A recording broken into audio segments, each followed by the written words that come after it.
Thank you, everyone, for joining me today. My name is Rhonda Hoffman. I'm the genealogy specialist at the Buffalo and Erie County Public Library. And today we're going to talk about HeritageQuest Online, which is a subscription database available to libraries. So it's available to everyone who has a Buffalo and Erie County Public Library card, and you can use it from home with your card. If you live out of the area and don't have a card with us, you can check with your local library because many different libraries subscribe to HeritageQuest. So to find our databases, you go to the library's homepage, which is buffalolib.org, and then you want to go to the Research and Resources link right up towards the top of the page.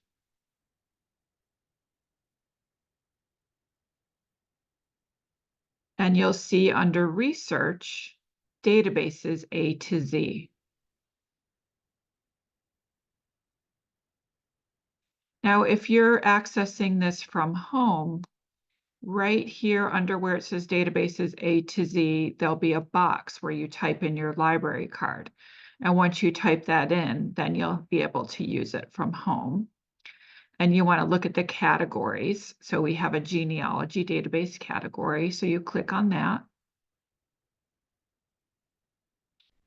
And then you just click on where it says HeritageQuest Online.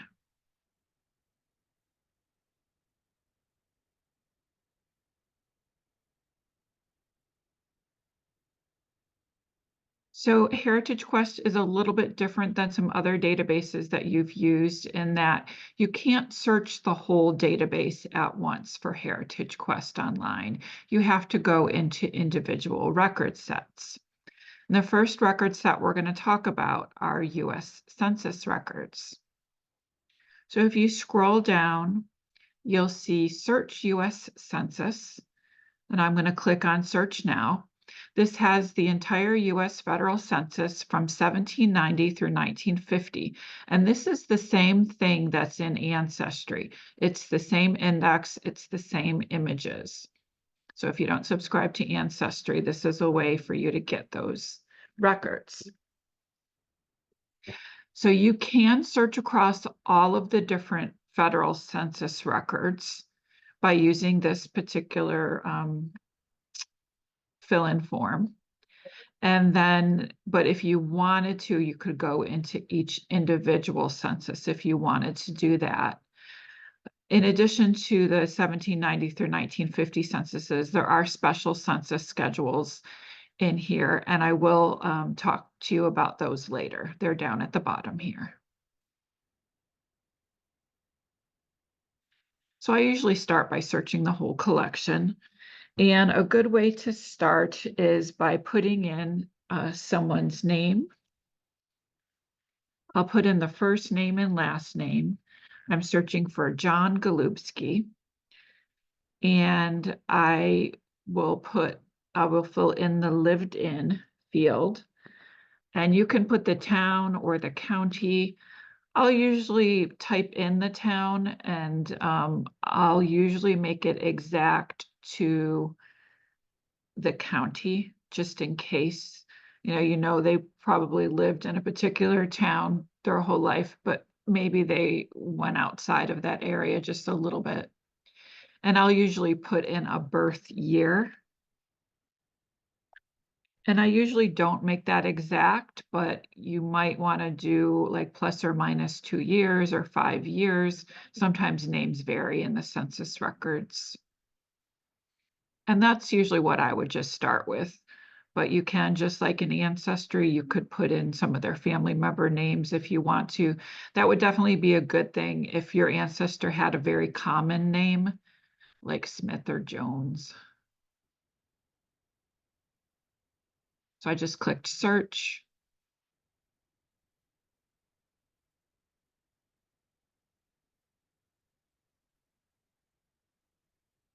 And I got a number of hits. I'm going to go ahead and look at this one right here. John Golubski, 1879. That lines up with my person. And they're in Dunkirk. So just like in Ancestry, you'll see transcribed records. And then if you want to see the image, you just click on the thumbnail.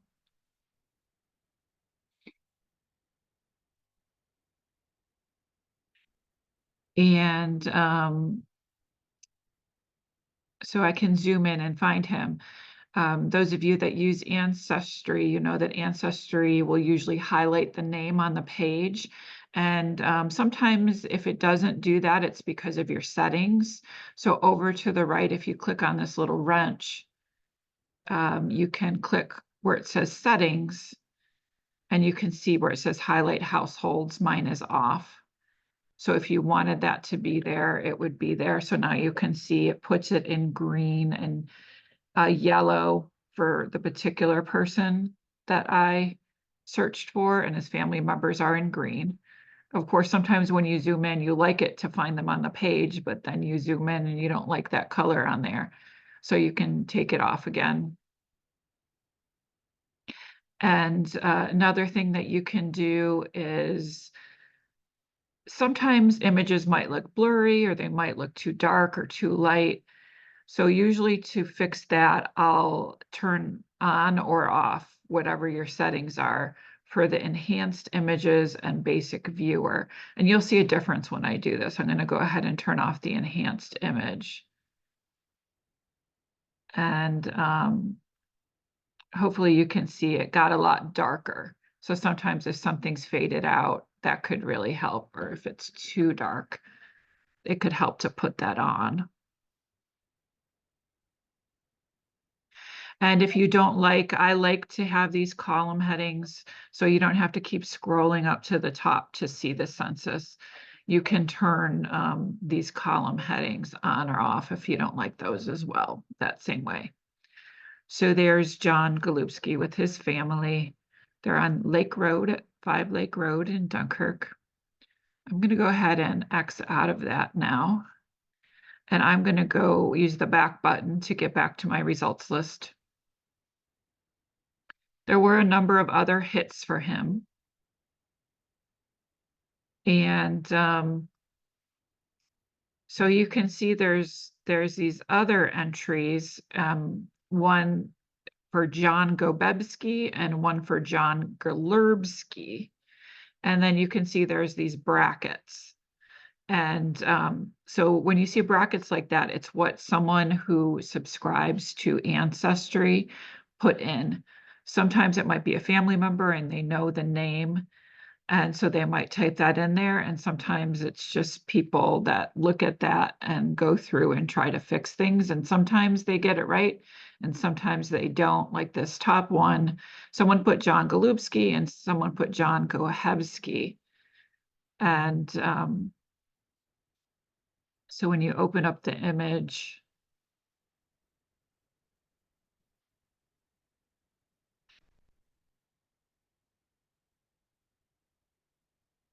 there he is. And you can see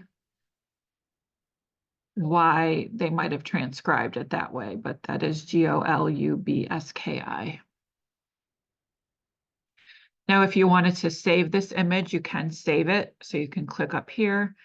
You can save it to your computer, or if you're at the library, if you click send image home, you can put in your email and it will send it to your email. You'll get a message that you have a Ancestry discovery page, but it only lets you keep so many things on that page. So you want to go home and then download those right away. Of course, if you're in the library, you could save these images to a flash drive. And when you're in the library, you can also bring in your tablet or computer and use it using the library's Wi-Fi. It'll recognize you as part of our system, and then you can sit there in the library and use it from your own computer too. So next, I wanted to show you a couple of search strategies. If you are having trouble finding someone, we're going to do another search.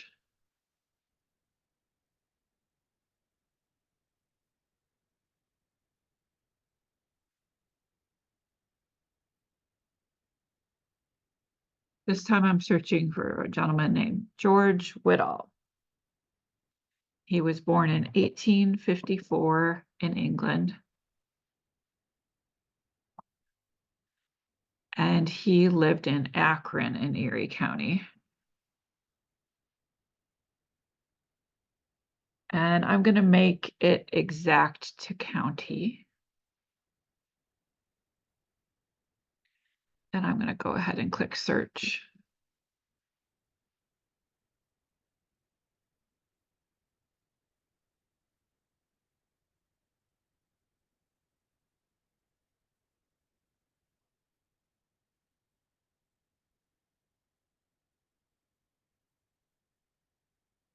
So there he is.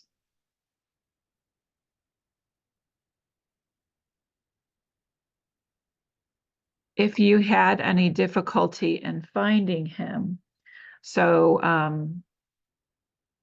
we've got him in 1900, 1910, 1920. We don't have him in 1930.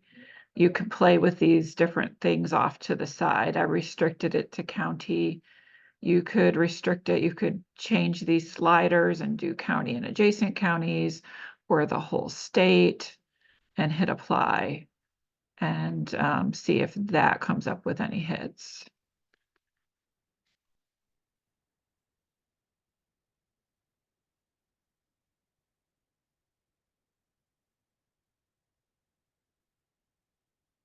I got some other hits, but I don't find him in that 1930 census. So I'm going to try some different searches. You can put in the asterisk, which will truncate, which means George GEO, and then any number of letters can be after it, and this WHIT with any number of letters after it.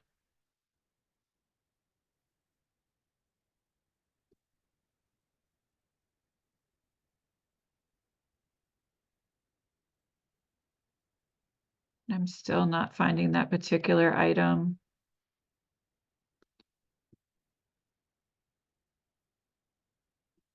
Another thing that you can try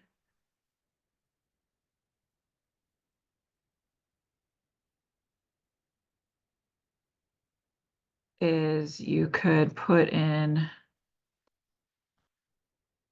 a question mark that will take the place of one letter if you wanted to give that a go.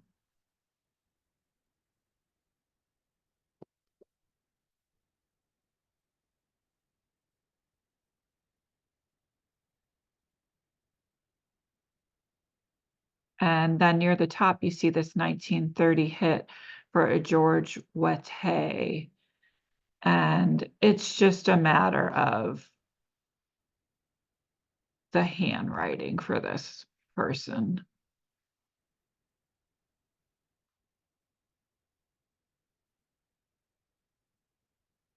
There he is. So you can see why they might have, it's got a weird I and a weird L. Another thing that you could try is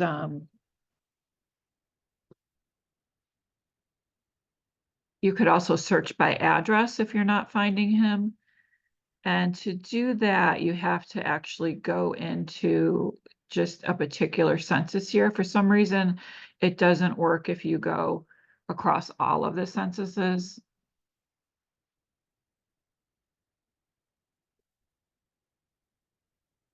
So I would put Akron.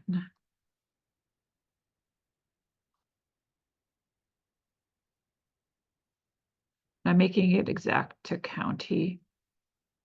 And then down in the keyword search, you can put in the address if you know the family's address. So 41 Bloomingdale.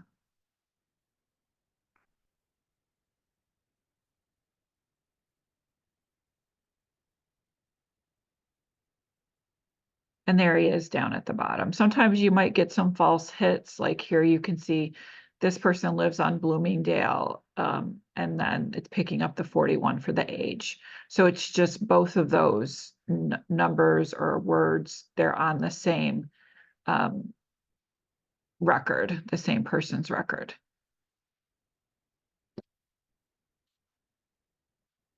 So next, let's look at the other censuses that are in here. I'm going to go back to search, and I'm going to click on search census. And I'm going to go down. One of the things that's in here are the US federal census mortality schedules. So for certain years, they took extra censuses, these separate schedules that gave some really important information. So the mortality schedules, they're from 1850, 60, 70, and 80. And someone would be listed here if they passed away in the year prior to the date that the census was taken. These are pretty easy to search. I'll usually just put in a name and a county. So I'll put the county in any event. And I'll usually make it exact.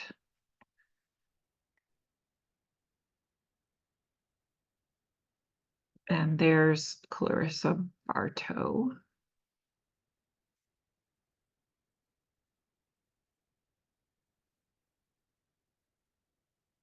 And this is great information. There she is. It gives her age, her gender, married or widowed.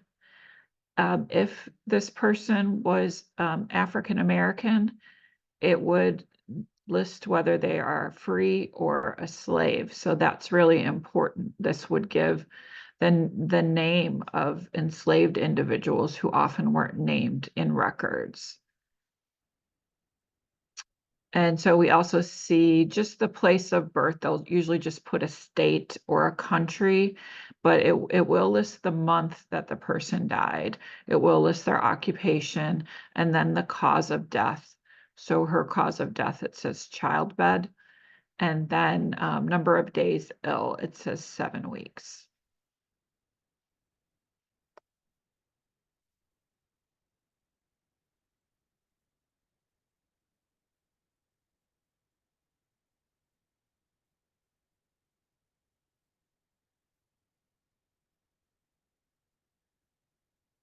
I'm going to go into next. There were a series of censuses taken for Native Americans. So these are entirely separate censuses. This has nothing to do with the general federal US censuses. And these could be taken as often as every year. Oftentimes, every year isn't in here. Usually some years will be skipped, but you can see from 1885 to 1940. And these would be tribes somehow getting like federal recognition. And these two are pretty easy to search.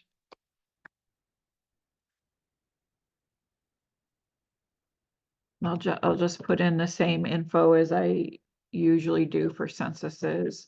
Name, approximate birth year, and the place they lived. So Orpha Butler, Allegheny County, New York.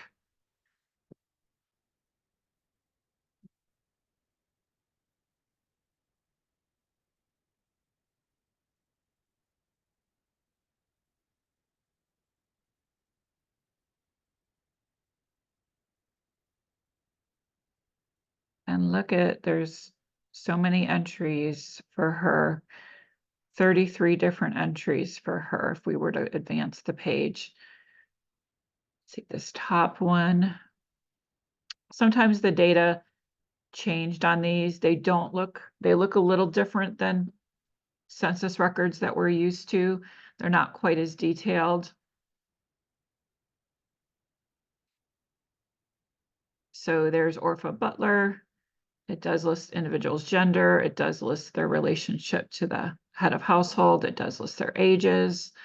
If there is a Native American name, that may be listed in this name column here. And sometimes the top of this information isn't filled out. So you might have to go backwards a few pages to see what year it is. You can see it's in the 1890s, but it will say here, it will say on the transcribed information, 1893.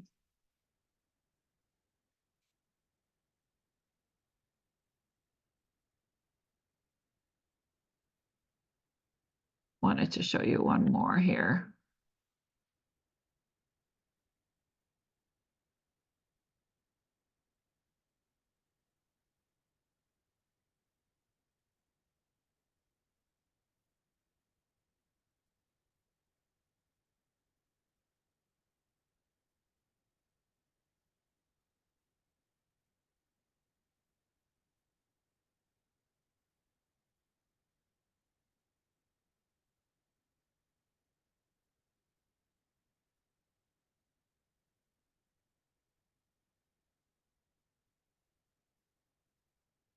Just gonna, here it is.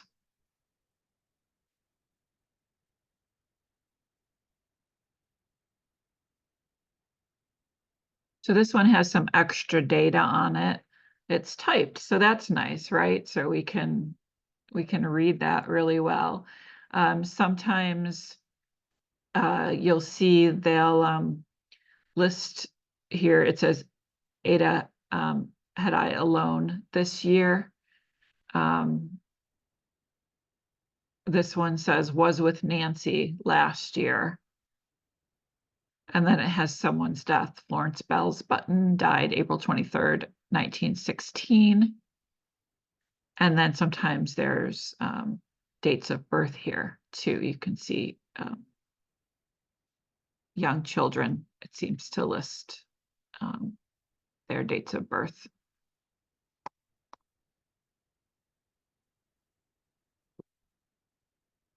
Going back to the search screen, I wanted to point out, let's see here. Actually, for this one, I have to go back to the home screen. There are Canadian censuses in here. So from 1825 through 1921, the Canadian censuses are in here as well. Next, I'm going to go into the books. So here, search books. This has a collection of almost 30,000 different family and local history books. Some of them might be things that have transcribed records in them. And there's three different search methods. There's people, publications, and city directories. I'm going to first show you publications.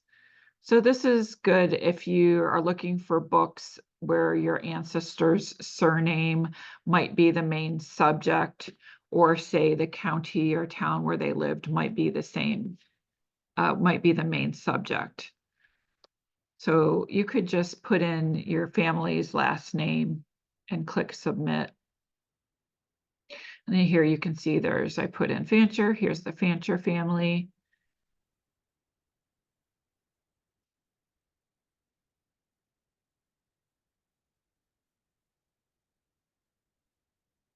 And usually what I'll do, you can keyword search the book, but if there is an index, honestly, I'll usually first go to the index.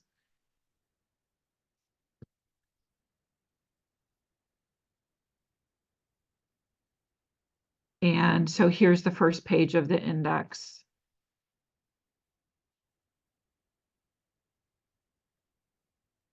And I'm just going to jump ahead to image 133.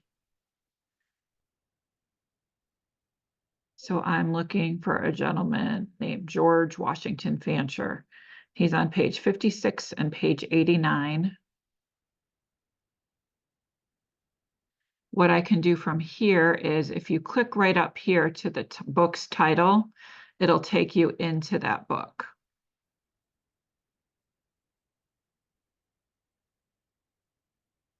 And you could put in a page number right here. I would make that exact.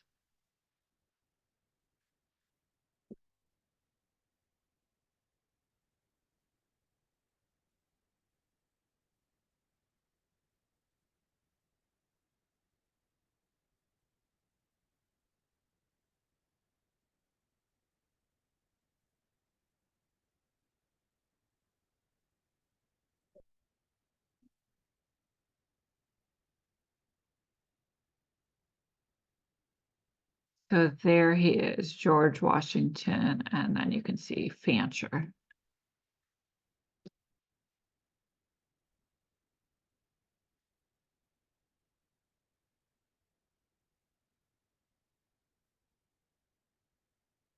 Going back, there is a way to do a people search.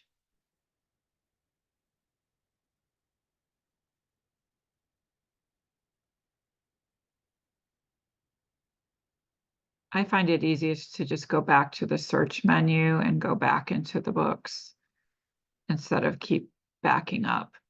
So if you wanted to search across the whole book collection, you could do that with the people search. And unfortunately, this isn't working. There's a couple things that aren't working in HeritageQuest. They're aware of the problem and they're working on it. But I'll just show you how to do a search, and I'll show you what you'll see when you get an error message. So hopefully they'll get that fixed. Usually what I'll do is I'll put in the person's name, I'll put in a place they lived. So this is that same person, George Fancher, Cattaraugus County, New York. And often what I'll do is in the spouse field, I'll put in at least the surname if you know the spouse's surname, or you could put in a first name if you know the spouse's first name. You could also put that in the keyword field too. And I'll just search that way. And you can see you'll get this temporarily unavailable. So that's what happens right now. I will show you another thing that I'll do. Sometimes I won't put a name up here. I'll just put in the location. And then in the keyword field, I'll put the two surnames. So Livermore, Fancher, make that exact, and then click search. And I find that that works pretty well if you do know both those surnames.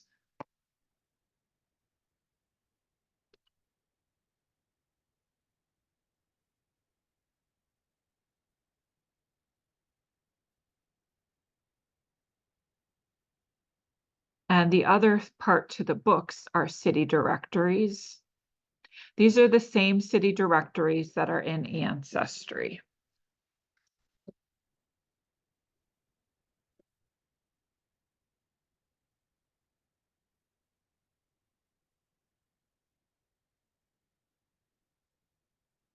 And it's good to just put in a person's name, put in, if you know the general time frame, the Buffalo City directories are in here from 1861 up to 1960. There's a few issues that aren't in here, but it's good if you can put in a general time frame. And you want to put for the location, whatever city you're searching for, and you want to make that exact. And so I did plus or minus 2 years.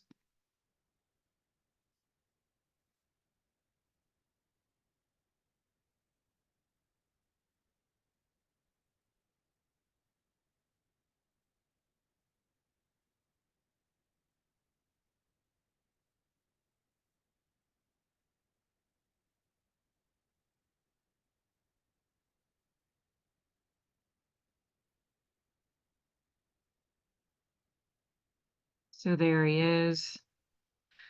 Now, there's no I know sometimes we like to browse city directories if you're not coming up with the person you're searching for. So there's not a easy way in Ancestry. Once you go into the city directories off to the side, there's a way to browse. one way to do that here is if you did then want to browse a different city or a different year, you could click here and you could choose a different year.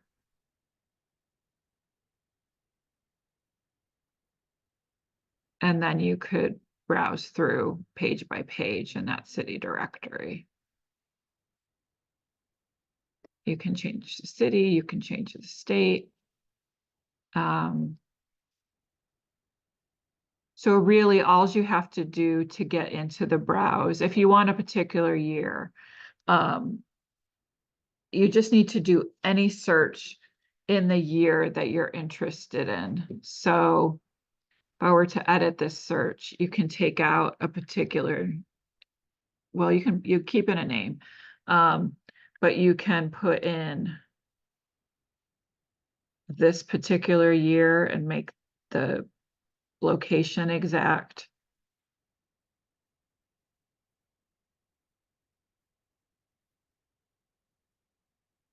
And then you can see you're in that particular year.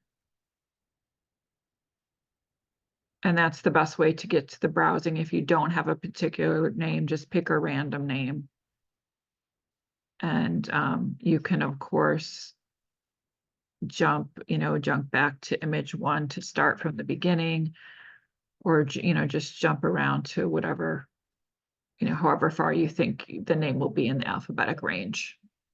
And then from here, you can just, browse more years if you want to. Another thing that you might want to try, a lot of times we're researching the history of our ancestors' home, so you can do that.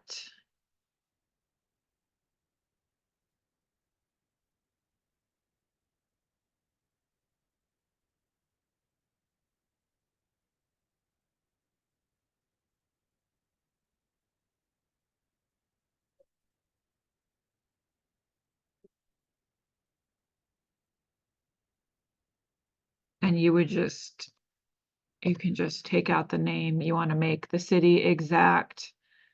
You could put in a year range.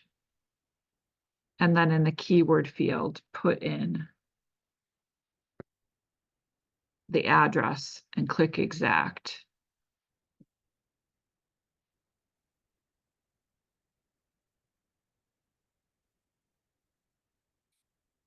And sometimes you will get false hits where it'll pick up the different items that you put in. So the number and the name, that'll be on the same page, but you can see this one is at the right address.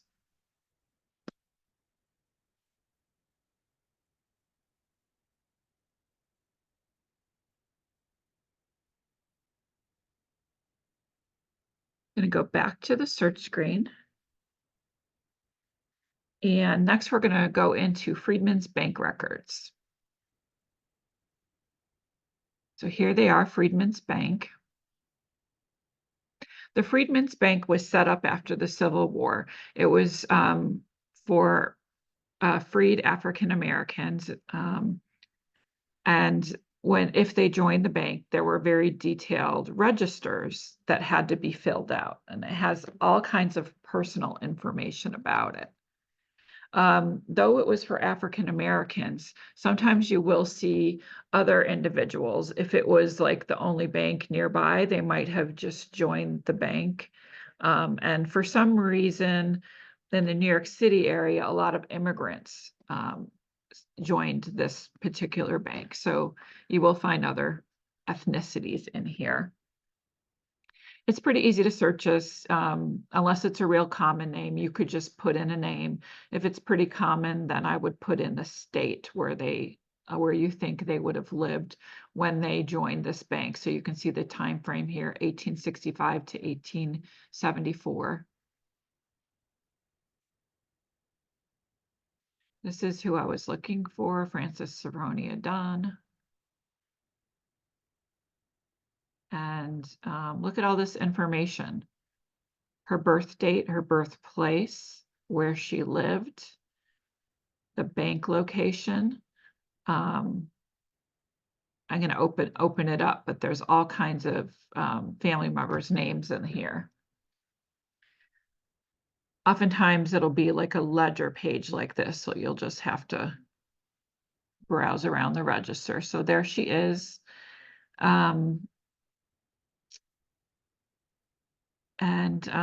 Their name of children. If the person had been a soldier in the Civil War, it would have the regiment and company, the place of birth.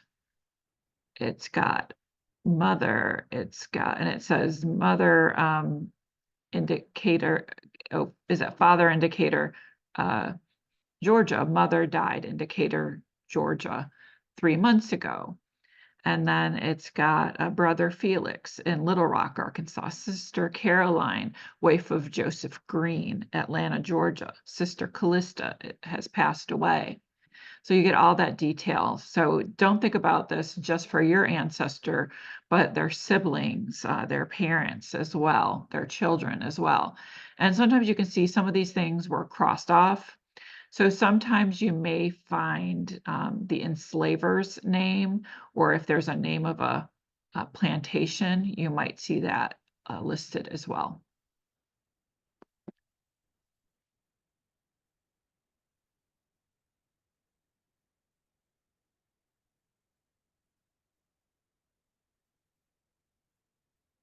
There's also Revolutionary War records in here.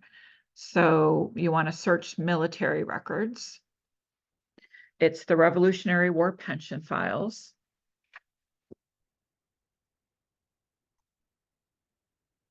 There are some other records in here, but this is what we're going to go into right here. U.S. Revolutionary War pension and bounty land warrant applications. If you've never looked at a pension file, they can be extremely rich with detail. To get a pension, a soldier would have had to prove his service. There wasn't a like central record keeping. They didn't keep records like we do today. So they would have had to do things like they'd give a personal statement related to the different regiment that they were in, the different battles they were in, the different things that they remembered, like the different peoples whose command they were under. And then family members, if the soldier passed away, then sometimes their spouses could get a pension. And for that, they not only had to prove their deceased husband's service, but they also had to prove their relationship to their husband and that they didn't remarry. So you can see a lot of great detail. You can see things, sometimes Bible records will be in here, statements from witnesses. So you might see letters of witnesses to the marriage. You might see people that this soldier served with saying he remembers him and when they served together. So just starting with a name is good enough to search these records. When you first get into the records, let me just click on this one down here.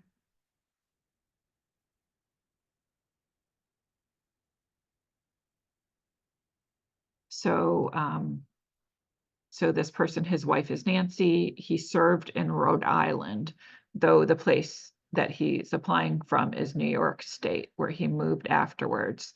So first, there's something called selected records. So the National Archives has these records, and what they did is, because these were really popular for genealogy, is they microfilmed the records that had the most genealogical content in them separately, and then kind of extra documents are called non-selected records. So first you'll see the selected records, and you can browse through these page by page. And there's just a lot of great detail in them. So here's like the statement, his declaration. And usually it'll tell the different places they lived after they were in the service. These can be, 10 pages long, they can be 80 pages long, they can be 100 pages long. And then after you scroll through these enough, eventually you'll see a cover page where it has those non-selected records. So I'm just going to go down to this film strip here and see. So here you can see another cover page, and there's the non-selected records. So anything that wasn't, filmed for those other most genealogically rich materials, you'll see here. And sometimes you can see, it's a lot of repetitive stuff.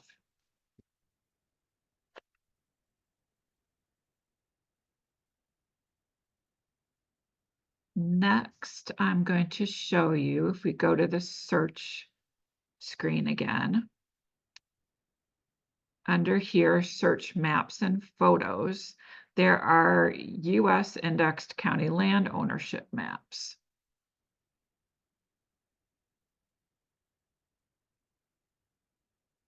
Uh-oh. Okay. So this one has been having sometimes issues, sometimes it works, sometimes it doesn't. I apologize for all the different errors that it's having. Let's see if it brings, okay, so it brought it up.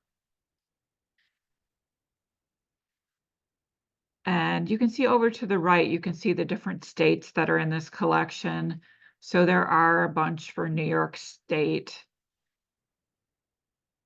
Generally, these are county maps. So you can see Erie County, 1866, 1880, 1909. These are going to show property owner names. And oftentimes in these maps, they don't spell out the first name. So you can put a first name in there if you want, but or a first initial you could put in there, but you could just put in the surname.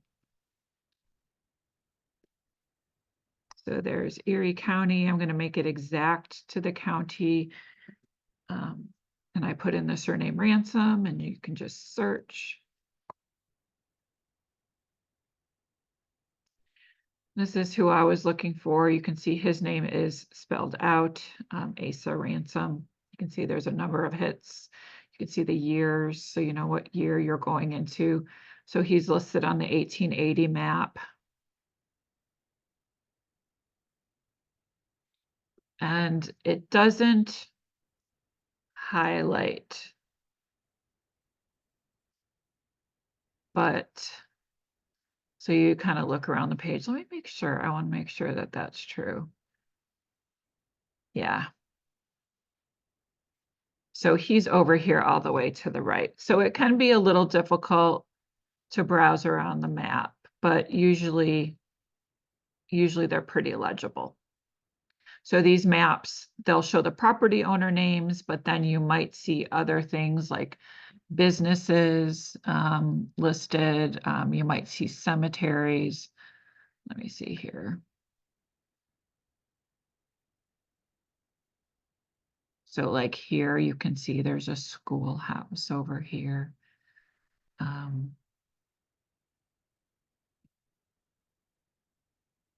So those are really interesting to look at, to see what was in your ancestors' neighborhood. They're not super detailed about businesses and other things, but usually you'll see churches and cemeteries, sawmills labeled. And then lastly, I just wanted to go back to the search screen. There are some other things in here. For example, let's see, the Social Security death index is in here. Let's see. I think that's maybe on the home page. Okay, I'm not seeing it.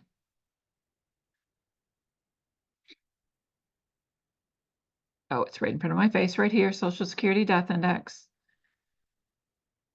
Another thing that is not working is the US serial set. So that is in there, and it on your handout, it'll show you a screenshot by screenshot way to do that once it is back up and running. The serial set was a series of publications related to Congress that Congress asked to be printed.